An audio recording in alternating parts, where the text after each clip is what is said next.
Already रात्रीचे 11 वाजून गेले आहेत आणि दर विकेंडला अमित त्याच्या मित्रांबरोबर क्रिकेट खेळायला जातो. आणि त्याच संधीचा फायदा घेऊन मी आणि आर्यानी आज अमितला काहीतरी छोटंसं सरप्राईज द्यायचं ठरवलं आहे. कारण 12 नंतर चालू होणार आहे अमितचा बड्डे. म्हणूनच मस्तपैकी पटापट वेळ वाया न घालवता मस्त असे रोजेस मी घेऊन आले होते आणि रोज पॅटलने आम्ही छान असा हार्ट बनवला आणि मस्त असा मी केकसुद्धा आणला होता. आणि केकच्या भोवती छान असे कॅन्डल्स आम्ही मांडले. हे मोदक आहेत, पण हे मोदक नाही आहेत, हे मोदकांचे कॅन्डल्स आहेत, सेंटेड कॅन्डल्स. हे माझ्या स्टुडंटनी मला गिफ्ट केले होते.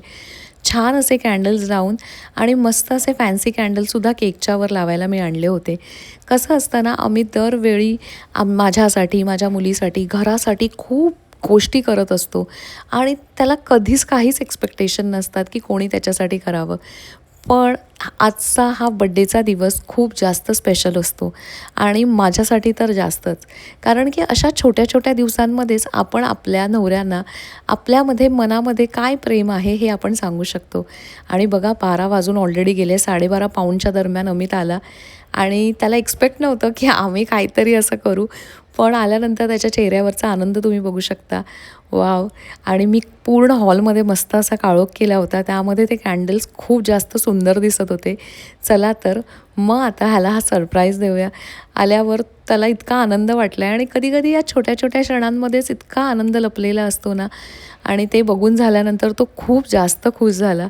मग आम्ही लाईट्स ऑन केल्या, कारण की छान असा व्हिडिओ यावा यासाठी लाईट्स ऑन केल्यानंतर आम्ही मस्त असं छोटंसं तिघांमध्ये सेलिब्रेशन करून घेतलं, केक कटिंग करून घेतलं.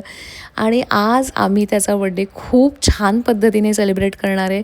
आज एक सरप्राईज मस्त अशा त्याला पिकनिक्सवर पण घेऊन जाणार आहे. अनायसे आज आलेला आहे संडे, तर आज आम्ही पुन्हा एकदा छान अशा पावसाळी स्पॉटवर जाणार आहोत.